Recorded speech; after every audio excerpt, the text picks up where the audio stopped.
મહેસાણાથી સમાચાર ગેસ ગળતરથી શ્રમિકોને હાલાકી જીવન એગ્રો કંપનીના 6 કામદારોને ગેસ ગળતરની અસર તમામ કામદારો હાલ હોસ્પિટલમાં સારવાર હેઠળ છે 10 કામદારો કારખાનામાં કામ કરી રહ્યા હતા કડી છતરાલ રોડ પરની ખાનગી કંપનીએ ગેસ છોડ્યો હતો કેમ્પ્લાસ્ટ નામની કંપની પર ઝેરી ગેસ છોડવાના આક્ષેપ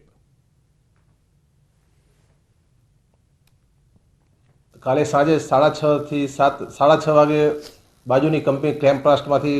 ગેસ લીકેજ થયો હતો અથવા ગેસ છોડવામાં આવ્યો હતો જેના કારણે અમારા સ્ટાફમાં 6 વ્યક્તિને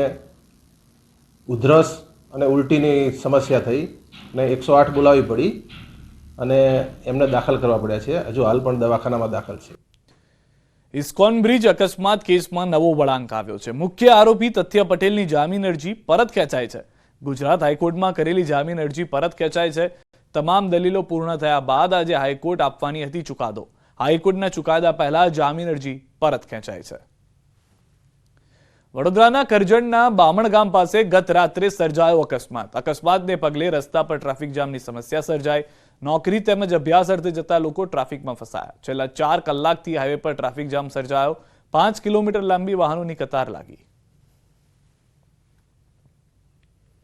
નવસારીના ગણદેવીમાં માનવતાને શર્મસાર કરતો કિસ્સો બન્યો છે અહીં એક દિવસની તરછોડાયેલી બાળકીને શ્વાને ફાડી ખાધી માત્ર એક જ દિવસની બાળકીને તરછોડી જનાર વાલી પર સ્થાનિકોએ રોષ વ્યક્ત કર્યો સાથે શ્વાનના આતંક વિશે પણ ચિંતા વ્યક્ત કરી હતી બીજી તરફ બનાવની જાણ થતાં જ પોલીસને કાફલો ઘટના સ્થળે પહોંચ્યો અને બાળકીના મૃતદેહને પોસ્ટમોર્ટમ માટે મોકલ્યો સાથે જ બાળકીને કોણ તરછોડી ગયું તે અંગે પણ તપાસ શરૂ કરી હતી નવજાત બાળકી મળી આવેલી છે જેમને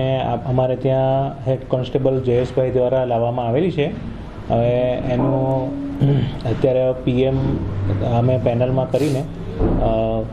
આગળ કાર્યવાહી કરીશું કેટલા દિવસનું છે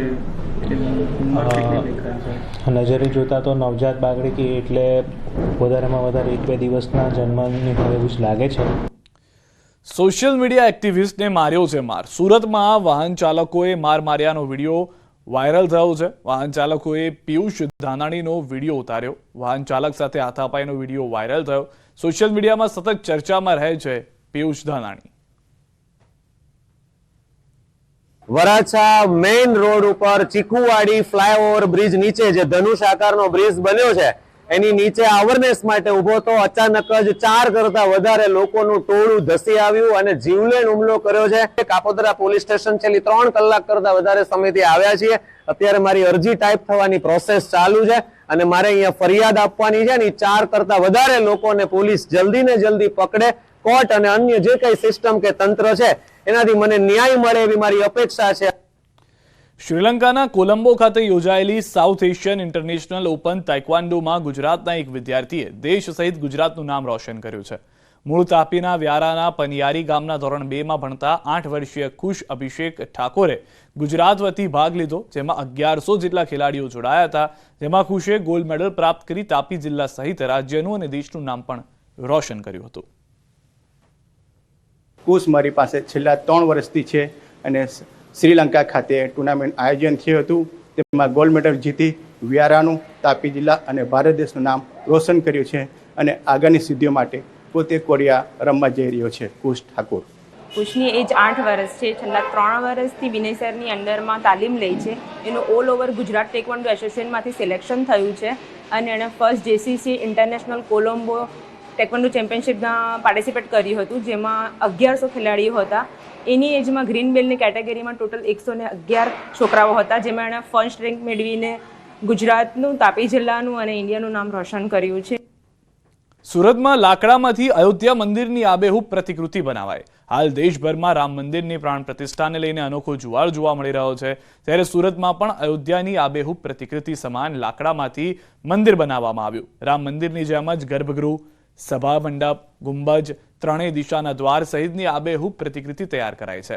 હાલ તે રામ મંદિરના ઘરે ઘરે સ્થાપના પણ થાય તે હેતુથી સુરતમાં લાકડાની પ્લાયમાંથી અનોખા મંદિર બનાવવામાં આવી રહ્યા છે રોજના 70 જેટલા મંદિરની ડિમાન્ડ હોવાથી 30 બહેનો દ્વારા 100 જેટલા મંદિર લગભગ 500 પાર્ટને જોડીને બનાવવામાં આવી રહ્યા છે કોર્પોરેટ ગિફ્ટ બનાવનાર રાજેશભાઈના મતે તેઓ અત્યાર સુધીમાં 5000 જેટલા મંદિર બનાવીને લોકોને આપી ચૂક્યા છે મંદિરની અંદર મિનિમમ 500 પીસ એસેમ્બલ કરીએ ત્યારે એક મંદિર તૈયાર થતું હોય છે. અત્યાર સુધી સમજો ને ઓલ ઓવર ઇન્ડિયામાંથી ઓર્ડર આવે છે અને યુપી સાઇડથી થોડા વધારે ઓર્ડર આવે છે, ઓલ ઓવર ઇન્ડિયામાંથી આવે છે અને આઉટ ઓફ કન્ટ્રીમાં પણ અત્યારે અમે પ્રોડક્ટ ચાલુ કરી દીધી છે. આજે મંદિર જવાનું ચાલુ થઈ ગયું છે. મર્યાદા પુરુષોત્તમ રામ અને રામ ભગવાનનું મંદિર અયોધ્યામાં આકાર પામી રહ્યું છે. જોકે દેશના લોકોમાં આ મંદિર આકર્ષણનું કેન્દ્ર બન્યું છે, ત્યારે સુરતના એક આર્ટિસ્ટ દ્વારા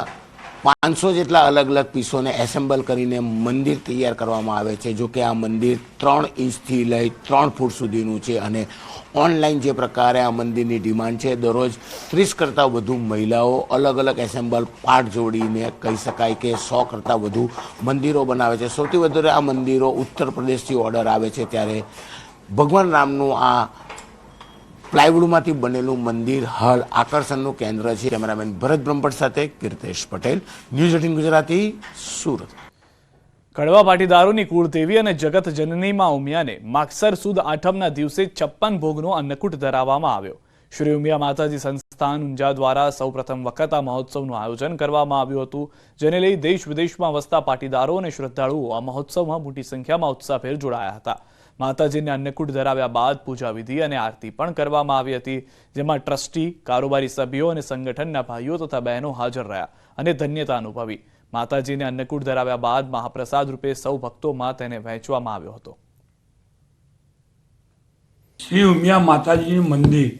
ખાતે સંમત 2033માં 18મી શતાબ્દી મહોત્સવ યોજવામાં આવ્યો હતો, જેની યાદગારી રૂપે દર વર્ષે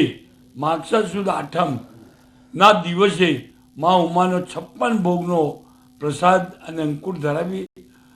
ધરાવી અને માતાને રાજી કરીએ છીએ. અહીંયા સ્થાનિક કાર્યકર્તા ભાઈઓ અને બહેનો તોબાના તાસની અંદર આ બધા વ્યંજનો ઉપાડી અને એક નાની શોભાયાત્રા કરતા હોઈએ છીએ, મંદિરની પરિક્રમા કરતા હોઈએ છીએ અને ત્યારબાદ આ અન્નકૂટ માતાજીની અંદર સુશોભિત રીતે ગોઠવી અને એનો થાળ ધરાવવામાં આવતો છે. વર્ષોની યાદગીરીને તાજી કરવા માટે માતા સંસ્થાનની અંદર આ અન્નકૂટ ધરાવવામાં આવે છે. સાબરકાંઠાના હિંમતનગરના એક પાવર કપલે 60 વર્ષની ઉંમરે સાયકલ ચલાવવાની શરૂઆત કરી. હાલ યુસુફભાઈ 55 થી 58 કિલોમીટર અને તેમના પત્ની 35 થી 45 કિલોમીટર સાયકલ ચલાવે છે. તેમણે હમણાં જ નાસિકમાં આવેલા સિમનાન ખાતે યોજાયેલા ડ્યુવિથિનમાં ભાગ લઈ અને બીજો અને ચોથો નંબર મેળવી ગુજરાતનું મહારાષ્ટ્રમાં નામ રોશન કર્યું. મેં સાયકલની એ જ વખતથી કરી, પહેલાં સાયકલ ચલાવી હતી નહીં